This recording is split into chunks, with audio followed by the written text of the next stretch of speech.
Hello and Happy New Year ខ្ញុំលួចធ្វើសារហ្នឹងទៅកាន់បងកញ្ញា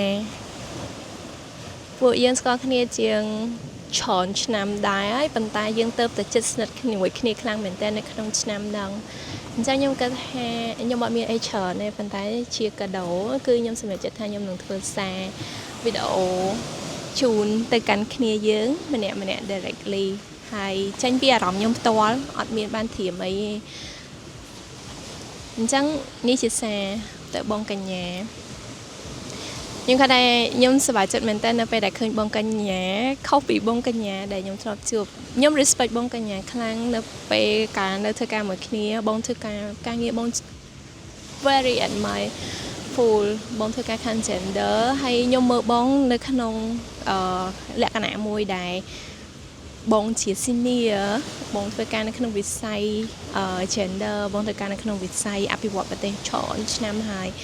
ខ្ញុំ admire បងនៅក្នុង level ហ្នឹងប៉ុន្តែខ្ញុំអត់ដែរពិតជាអត់ដែរគិតថាអូយើងមានឱកាស to be friend ជាមួយគ្នាប៉ុន្តែខ្ញុំចាំថានៅពេលដែលយើងទៅដល់អូទ្រីសយើងដើរលេងមួយគ្នាហើយខ្ញុំឃើញភាព exciting មកបងនៅពេលដែលបង explore something new ហើយនឹងឯងឥឡូវហ្នឹងក៏ដូចគ្នាដែរពេលដែលខ្ញុំក៏លេចមកឃើញបងកញ្ញាអ្វីដែលខ្ញុំរៀនពីបងគឺ it's okay to be new to something អ្វីដែលយើងអត់ដឹងទេប៉ុន្តែយើង feel very excited to try it ជំនួសឲ្យការ anxious about it excited about it សប្បាយចិត្តសម្រាប់វាអញ្ចឹងនៅពេលដែលយើងជួបជាមួយនឹងរឿងហ្នឹងប្រហែលជាយើងនឹងសប្បាយចិត្តអញ្ចឹងប្រហែលជាយើងនឹង enjoy ណាអញ្ចឹងជីវិតរបស់យើងវាពោពេញដោយស្នាមញញឹមច្រើនជាងហ្នឹងយើងពិតជាសប្បាយចិត្តមែនតើដែលនៅពេលដែលអីដែលបងឆ្លងកាត់មិនមែនមនុស្សគ្រប់គ្នាសុទ្ធតែអាចឆ្លងហ្នឹងបានទេការបាត់បង់ការងារផងម៉ាក់ឈឺផងយើង move out ផងរឿងគ្រប់យ៉ាងហើយបងឆ្លងកាត់វាបានដោយស្នាមញញឹមបងឆ្លងកាត់វាបានដោយភាពជាទន់ភ្លន់ជាមនុស្សស្រីបងសភាពវាផ្សារហើយការចេះ accommodate អ្នកនៅជុំវិញហើយខ្ញុំមើលឃើញបងនៅក្នុង struggle ដែលវាជន់គ្នាច្រើនបងពិបាកនៅក្នុងការសម្រេចចិត្តហើយបងពិតជាប្រកែនៅក្នុងការ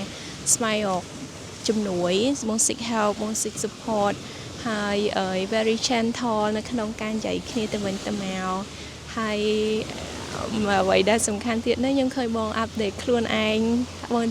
ពេលដែលខ្ញុំសប្បាយចិត្តជាងគេគឺបងថាបងរើកៅអៅនៅក្នុងតួហើយកៅអៅណាដែលបងឃើញហើយស្អាតហើយបងអត់ដែលហ៊ានពាក់ប៉ុន្តែមកជួបមួយអូនណាបងសម្រេចចិត្តថាបងពាក់អាហ្នឹងមកហើយបងតែងខ្លួនបងលាបក្រែម and I see you becoming the woman that even more beautiful ហើយបង enjoy នៅក្នុងការ build life របស់ខ្លួនឯងច្រើនជាងនៅក្នុងរង្វង់ការងារទៀតពេលជួបមួយបងមិនសូវនិយាយរឿងការងារហ្មងប៉ុន្តែនិយាយពីរឿង life និយាយពីរឿង plan និយាយពីរឿង something dating ហើយខ្ញុំពិតជាសប្បាយចិត្តនឹងមានឱកាស share all of this story ជាមួយគ្នាអញ្ចឹង I'm really happy for you ហើយក៏ដូចគ្នាតែខ្ញុំសង្ឃឹមថាតទៅមុខទៀតពួកយើងនឹងមានពេល exciting ជាមួយគ្នាច្រើនទៀតហើយខ្ញុំសង្ឃឹមថាការងារបងជាមួយនឹងអូស្ត្រាលីកាន់តែល្អបងកាន់តែសប្បាយចិត្តបងកាន់តែរកអ្វីដែលបងឯងចង់ហៅឲ្យបាន I know you wanted a man ហើយអានឹងអូនជួយអត់បានទេប៉ុន្តែបើបងធ្វើបាន I'm happy for you and looking forward to be with you in 2026 love you